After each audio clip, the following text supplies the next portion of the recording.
시간 우리에게 주신 하나님 말씀은 마가복음 1장 16절에서 20절 말씀입니다. 마가복음 1장 16절에서 20절 말씀, 제가 가지고 있는 성경 신약 53페이지에 있습니다. 살아계신 하나님 말씀을 봉독합니다. 갈릴리 해변으로 지나가시다가 시몬과 그 형제 안드레가 바다에 금을 던지는 것을 보시니 그들은 어부라. 예수께서 이르시되 나를 따라오너라. 내가 너희로 사람을 낚는 어부가 되게 하리라 하시니 곧 그물을 버려두고 따르니라. 조금 더 가시다가 세베대의 아들 야고보와 그 형제 요한을 보시니 그들도 배에 있어 그물을 깁는데 곧 부르시니 그 아버지 세베대를 품꾼들과 함께 배에 버려두고 예수를 따라가니라. 아멘. 예수를 따름이라는 제목으로 2부 말씀 여러분들과 함께 나누겠습니다. 오늘 말씀의 제목은 예수를 따름입니다. 예수를 따름. 어떻게 들리세요? 굉장히 비장하고 또 무겁고 우리의 마음을 때리는 것 같은 그런 소리로 들립니다. 하지만 우리가 일상에서 흔하게 경험하는 게 바로 이 따름입니다. 이 따름이 우리가 살아가면서 쉽게 경험하는 모습이에요. 살면서 열정적으로 무언가 또 누군가를 따라 보신 경험이 있으세요? 우리가 어떤 무리나 행렬 속에 있다면 왜일까요? 어떤 무리가 길게 줄을 서 있거나 그리고 어떤 무리들이 움직일 때 그 안에 내가 속해져 있다면 그 이유가 무엇일까? 어린 시절 장마철이 되면요, 그렇게 동네에 소독차가 자주 다녔습니다. 그러면 동네 아이들이요 모두 다 집에서 뛰어나와서 그렇게 이제 방역차 뒤를 따라다녔던 모습이 기억이 나요. 모기가 죽는 건지 자기가 죽는 건지 전혀 모르고, 그때는 이제 살충약이 몸에 얼마나 해로운지를 전혀 이제 몰랐기 때문에 그렇게 이제 따라다녔던 것 같아요. 냄새, 그때는 또 그 냄새가 왜 이렇게 좋았는지 몰라요. 그리고 막 벙벙벙벙벙벙 하는 그 소리, 그리고 막 뿌옇게 연기가 막 뿜어져 나오는데 그게 신기하고 좋아서 그 뒤를 막 정신없이 따라다녔던 기억이 있습니다. 그런데 만약 요즘에 우리 동네에서 이렇게 방역을 한다면 어떨까요? 안 따라다닐 거예요. 절대로 따라다닐 일 없을 겁니다. 오히려 손수건이나 옷으로 입과 코를 막고요, 연기에서 멀리 떨어질 거예요. 왜 어린 시절엔 그렇게 이제 쫓아다녔던 이 방역차 연기를 우리가 더 이상 쫓아가지 않을까? 몸에 좋지 않다는 걸 알기 때문에 그렇습니다. 이제는 알기 때문에 그래요. 해롭다는 걸. 그 관광지에서 가이드를 따라다니는 여행자들, 어느 지역이 개발된다는 소식이 들리면 그 지역으로 사람들이 막 몰려들기 시작하고요. 또 연예인 차량이 지나가면 그 차량 뒤를 정신없이 쫓아가는, 따라가는 많은 사람들의 모습들, 팬들. 그렇게 따라가는 이유가 여러분 분명히 있을 겁니다. 동화 피리 부는 사나이의 일을 여러분들 아실 거예요. 피리 부는 사나이, 그 소리를 듣고 한 동네에 있는 아이들이 다 따라가서 한순간 사라져버리죠. 그처럼 오늘 말씀에서도요, 자기가 살아가고 있는 그 자리를 호련히 떠나서 누군가를 따르기 시작한 사람들을 우리가 만나게 됩니다. 그들이 누구냐면 바로 예수의 제자들입니다. 예수의 제자들이에요. 우리는 무엇을 따라 살아가고 있습니까? 요즘 뭘 따라 다니고 계세요, 여러분? 예수님을 따르는 사람이라고 할 수 있을까요? 우리 옆 사람에게 이렇게 한번 물어보겠습니다. 예수님을 따르고 계십니까?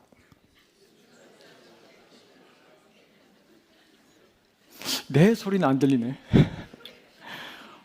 확신 있게 대답하기에 좀 자신이 없으신가요? 제가 미국에 도착한 지 얼마 안 돼서요, 굉장히 당황스러운 일을 겪었습니다. 그 멀쩡한 길이어서 이 길 잘만 따라가면 큰 길 또 만나게 되겠구나 생각을 하면서 몇 분 정도 운전을 했는데요, 결국 그 길이 딱 끊어지는 거예요. 막다른 길이었습니다. 길이 더 이상 나 있질 않더라고요. 이게 미국에 도착한 지 얼마 안 됐는데 미국 길도 나를 무시하는구나. 아무 길이나 막 들어가서는 안 되는구나. 제가 이제 교훈도 얻었는데요. 그런데 다시 이제 돌아 나오면서 그 길 어귀, 그 초입에 이러한 생소한 교통 표지판이 있는 것을 발견했습니다. 요 표지판이었어요. 데드 엔드. 제가 저런 길에 속았다니까요. 꽃도 피어 있고 아주 예쁜 오솔길이어서 저 길로 이제 무작정 따라가면 분명히 이제 길이 나올 것이다 생각하고 들어갔는데, 아무리 길이 예뻐도 들어가면 안 되는 길이 있더라고요. 자, 데드 엔드. 문자 그대로 직역하면 좀 무서워요. 이 길 끝은 죽음이라는 뜻입니다. 이 길 끝은 죽음. 그거 알았다면 여러분들 제가 절대로 들어가지 않았을 거예요. 그 길이 막다른 길이고 그 길 끝은 죽음이라고 하는데 그 길로 누가 들어가겠어요? 어떤 길로 누구를 또 무언가를 따라가는가는 정말로 우리의 인생에서 중요한 일입니다. 왜냐하면 그 길 끝이 데드 엔드, 막힌 길일 수도 있기 때문에 그래요. 하지만 우리가 지금 따르고 있는 예수님, 그분과 함께 걷는 그 길은 어떤 길이라고 말씀을 하십니까? 우리를 어디로 인도하신다고 말씀을 하세요? 요한복음 14장 6절을 함께 보도록 하겠습니다. 14장 6절 말씀 같이 읽습니다. 시작. 예수께서 이르시되 내가 곧 길이요 말미암지 않고는 아버지께로 올 자가 없느니라 말씀을 하십니다. 예수님께서는요, 자기를 이렇게 소개하세요. 나는 길과 진리와 생명이다. 나로 말미암지 않으면 아버지께로 올 자가 없다 말씀을 하시죠. 즉 예수를 따라가면요, 그 끝이 데드 엔드가 아니라 어디를 향하여 간다는 말씀입니까? 하나님을 만나는 곳, 하나님을 향하여 간다라는 거예요. 그 목적지가 영원한 생명이라는 말씀입니다. 예수님은 데드 엔드가 아니라 라이프 웨이입니다. 데드 엔드가 아니라 생명의 길 라이프 웨이예요. 예수님은. 그렇다면 우리 다시 한번 물어봤으면 좋겠어요. 지금 예수님 따라가고 계십니까? 다시 한번 물어보세요. 지금 예수님 따라가고 계십니까?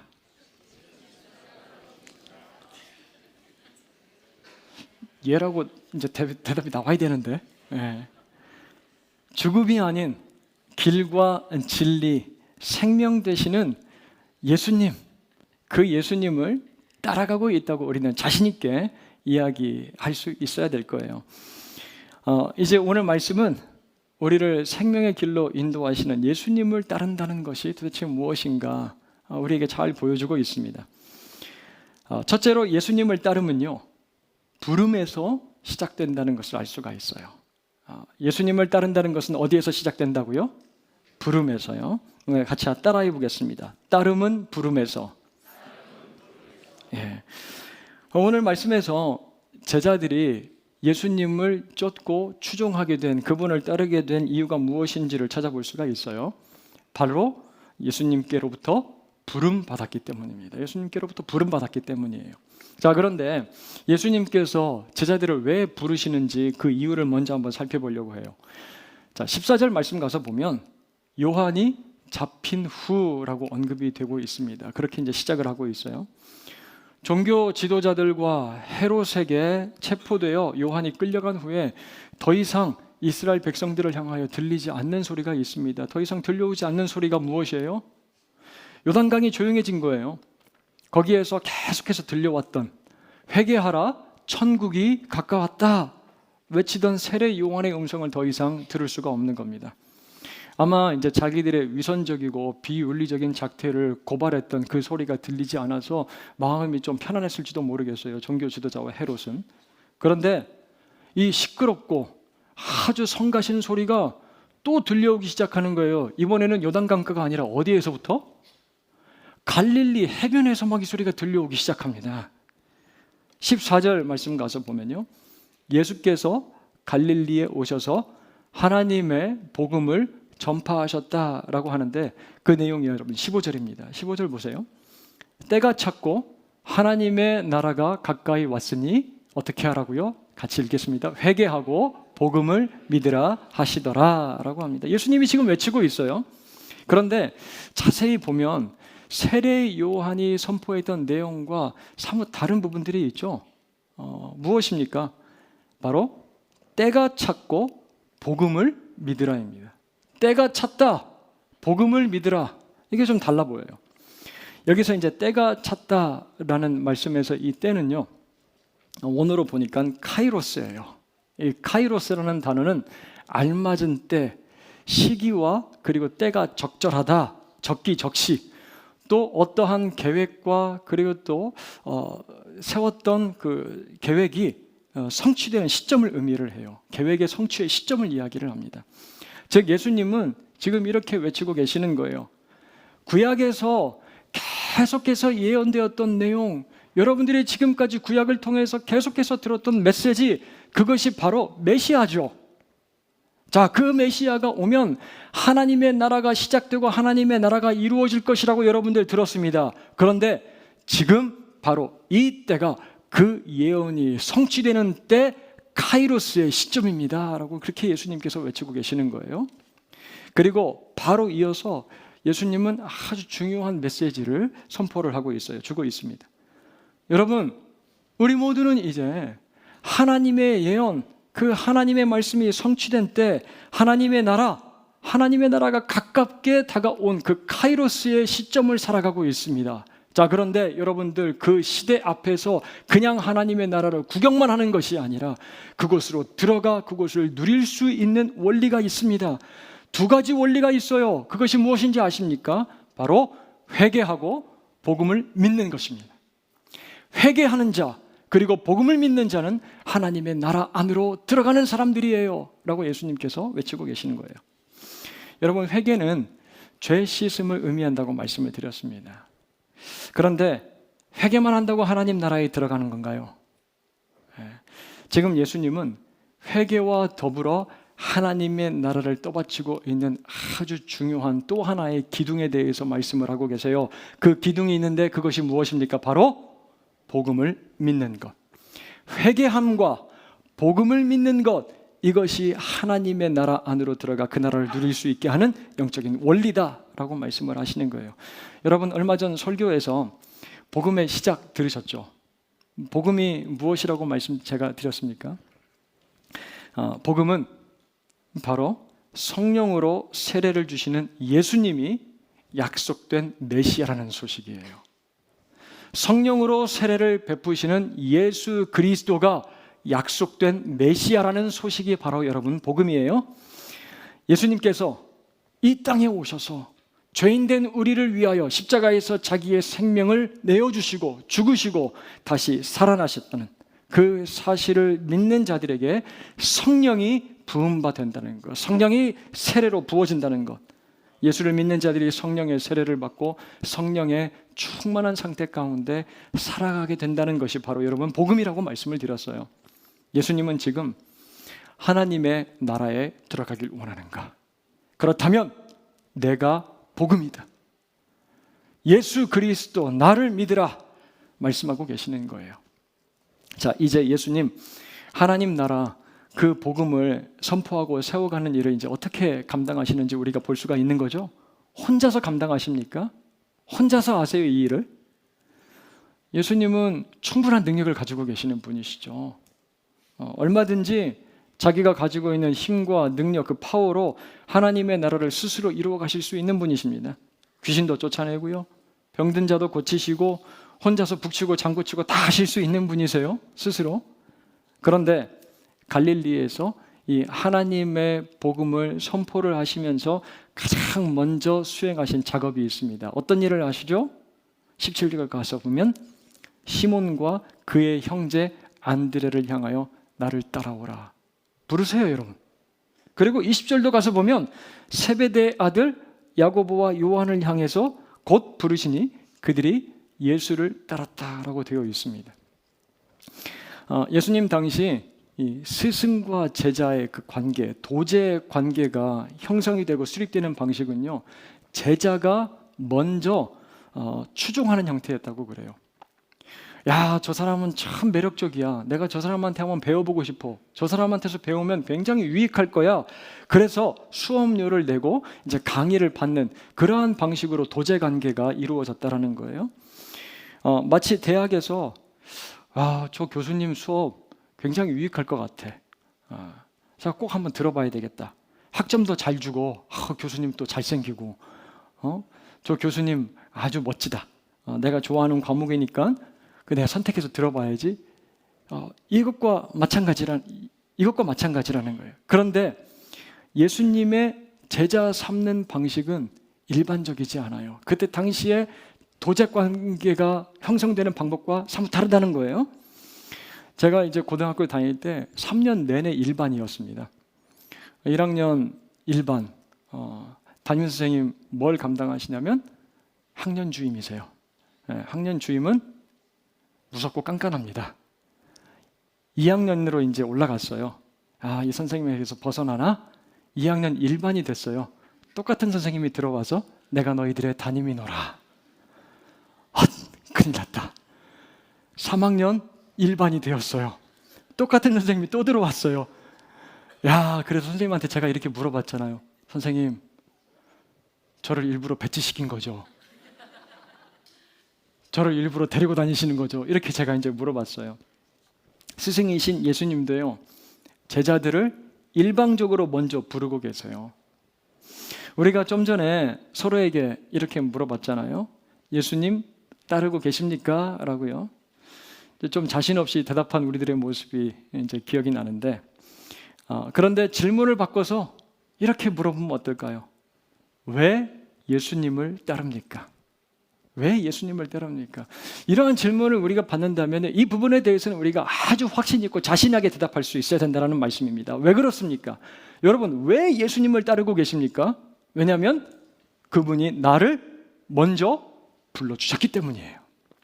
예수님이 나를 불러주셨기 때문에 내가 주님을 따르고 있다는 말씀이에요.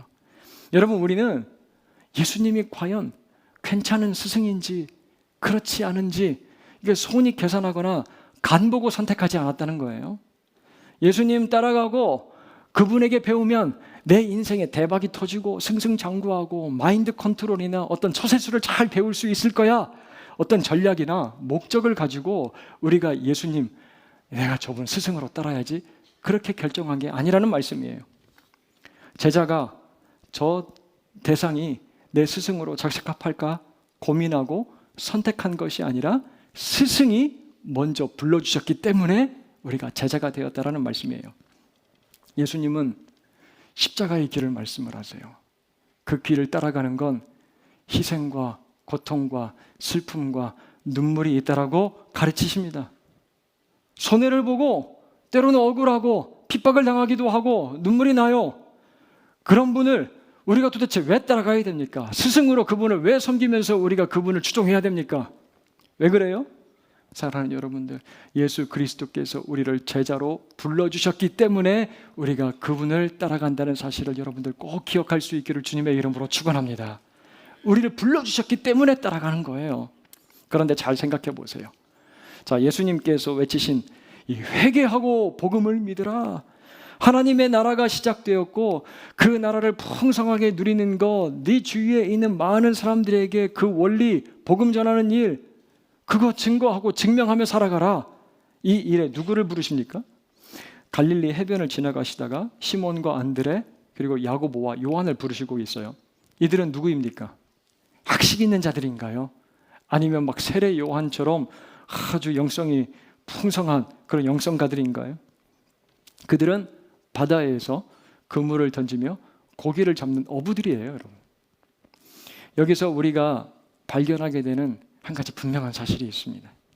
우리가 예수님의 부르심 가운데 제자가 되어 그분을 따르게 된 이유는 우리가 자격이 있어서요? 실력이 있어서요? 그게 아니라는 거예요. 여러분, 따름은요, 부름이라는 은혜가 우리에게 먼저 주어졌기 때문에 그렇습니다. 우리가 예수를 믿고 그분을 닮아가는 삶을 살아간다는 것, 이 제자로 살아가는 길이 막 화려하고 좋아 보이고 수업료를 내고 선택했기 때문에 우리가 그 길을 걷고 있다는 것이 아니에요. 아무런 자격이 없고 자랑할 것 없고 내세울 것이 없지만 세상에서 물고기 잡으며 살아가고 있는 것 같은 날 예수님께서 먼저 불러주셨기 때문에 내가 예수 그리스도의 그 길을 따라서 함께 걸어가고 있다는 사실이에요. 부족하지만 연약하지만 오늘도 주님 닮고 주님께서 보여주신 그 길을 한 걸음 한 걸음 같이 걸어가고 있다는 말씀이에요. 은혜의 부르심이 있었기 때문에. 창세기 12장 가서 보면 하나님이 한 사람을 부르시죠. 너는 지금 살고 있는 고향과 친척과 아버지의 집을 떠나서 내가 너에게 보여줄 땅으로 가라 말씀을 하세요. 도저히 벗어날 수 없는 갈대아 우르, 우상을 숭배하는 그 땅에 살고 있었지만 하나님은 아브라함을 은혜로 부르십니다. 출애굽기 3장, 광야에서 자기 그 혈기와 울분을 참지 못하고 사람을 때려 죽인 후에 도망자로 숨어 지내는 한 사람을 부르시는 하나님의 음성을 들을 수가 있어요. 모세야, 모세야, 가까이 오라. 내게 가까이 오라 말씀을 하세요. 불타는 떨기나무에서 들려오시는 주님의 음성을 들을 수가 있습니다. 사도행전 9장, 예수 믿는 사람들을 찾아서 잡아 죽이고 핍박하려고 다메섹으로 눈썹 휘날리면서 달려가고 있는 사울이라는 청년을 만나게 됩니다. 그런데 그에게도 은혜의 음성이 들려와요. 사울아, 사울아, 네가 어찌하여 나를 핍박하느냐?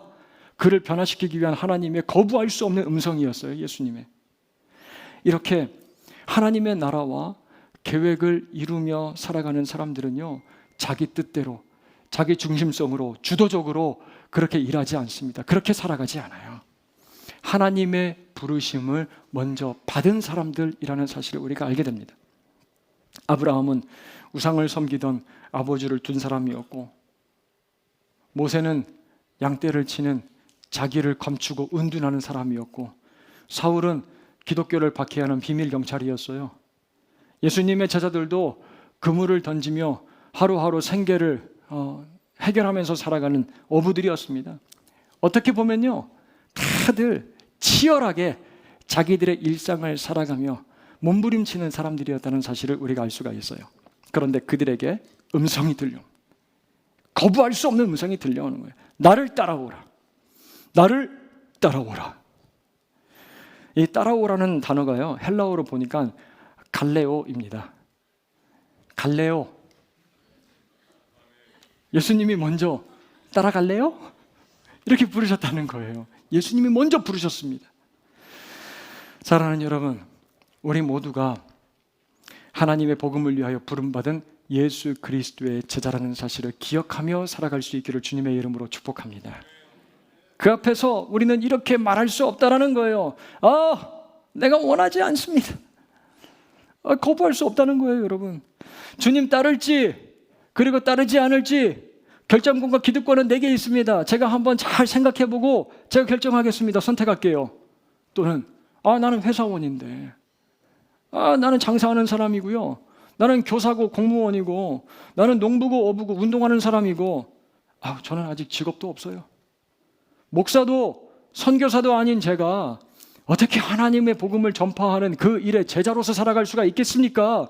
여러분, 그렇게 말할 수가 없다라는 거예요. 왜냐하면 예수님께서 여러분들을 제자로 이미 부르셨기 때문이네. 주님께서 여러분들을 이미 부르셨기 때문이라는 말씀이에요. 예수님의 부름은요, 일방적이고 피할 수 없는 힘과 능력을 가지고 있어요. 사랑하는 여러분, 우리가 구원받은 그리스도인이라면요, 핑계대고 도망칠 수 없어요. 그리고 나는 말이야 예수님이 불러주신 제자라고 그렇게 자랑할 수도 없습니다, 여러분. 왜냐하면 예수님이 먼저 갈레오라고 부르셨기 때문에 그래요.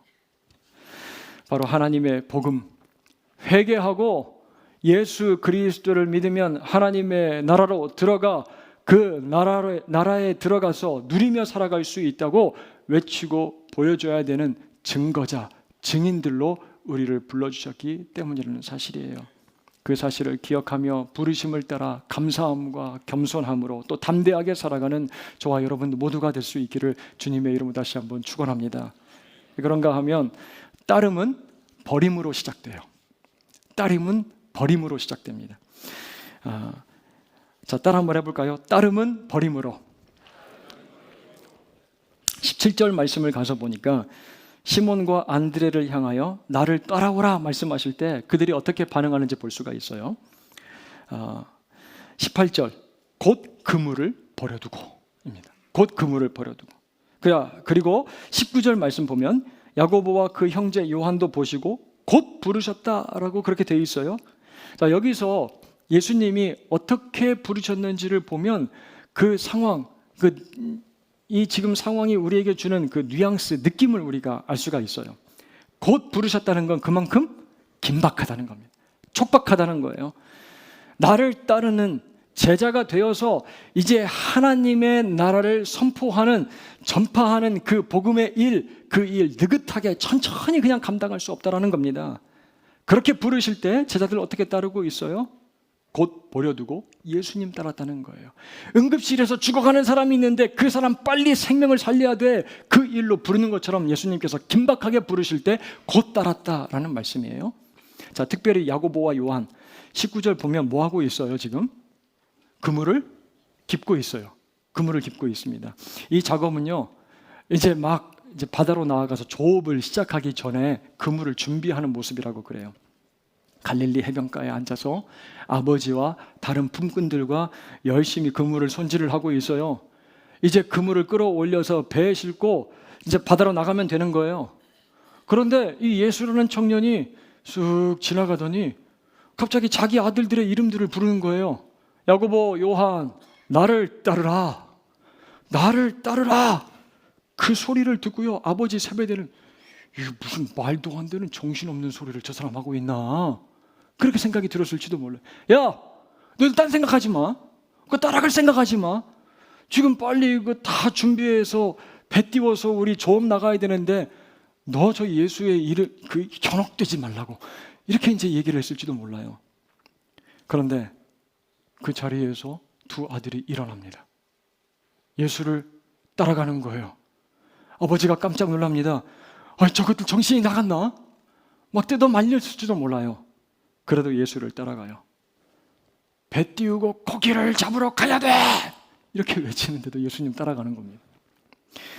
이 장면은 우리가 어떻게 예수를 따라갈 수 있는지에서 보여주는 장면이 아닐까라는 생각이 들어요. 버리기 때문입니다.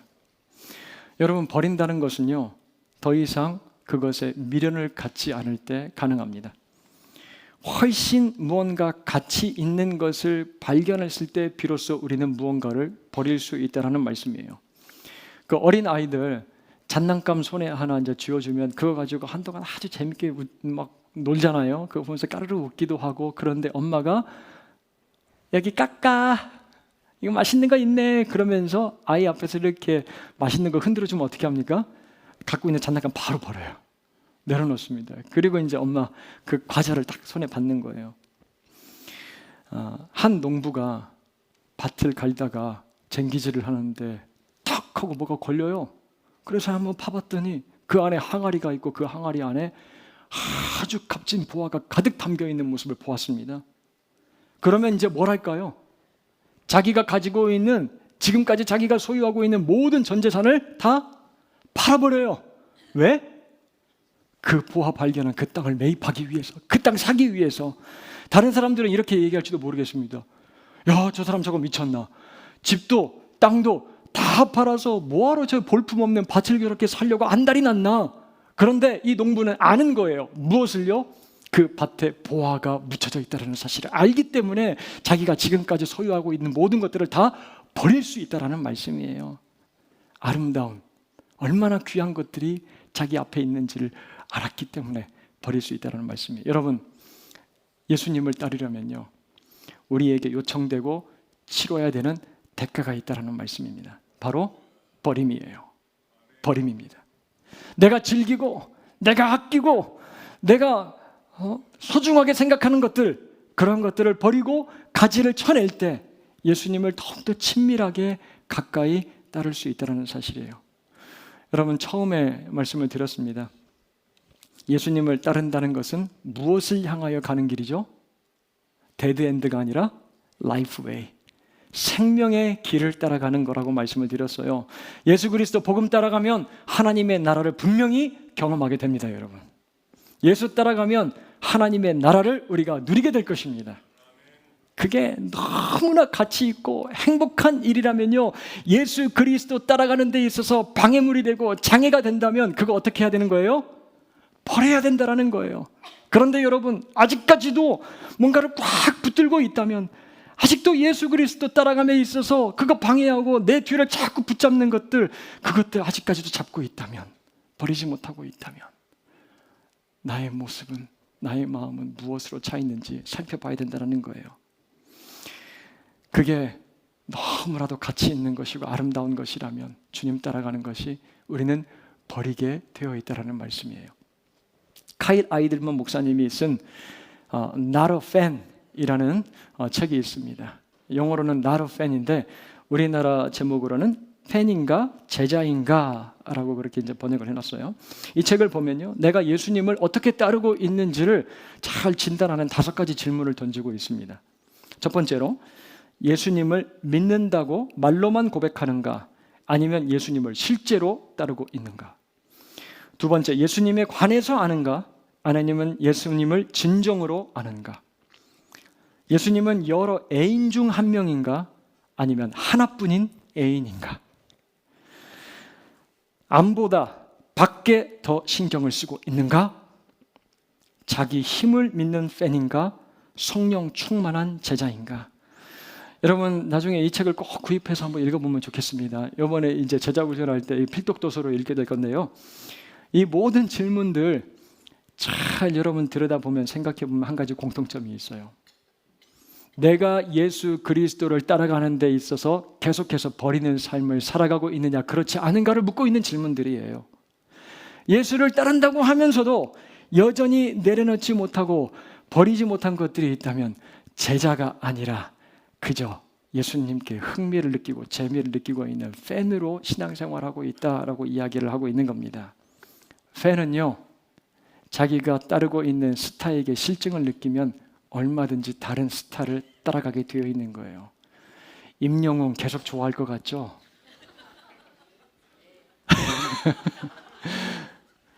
실증을 느끼면 스타가 바뀔 수 있다는 말씀이에요. 이제 우리 세한교회가 양육훈련과 제자훈련을 시작하게 됩니다. 얼마 전 제가 가지고 있는 그 제자훈련을 마친 한 성도님이 내신 간증문이 있어서 이 간증문을 제가 다시 한번 읽어봤는데요, 얼마나 감동을 받았는지 몰라요.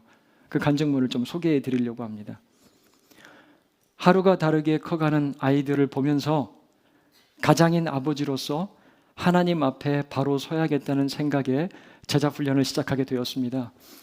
훈련 담당 목사님의 온화한 분위기와는 정반대로 믿는 도끼에 발등 찍힌 듯, 속된 말로 입에서 단내가 나는 훈련 강도에 저와 같은 반 집사님들의 잠 못 이루는 애처로운 훈련이 시작되었습니다.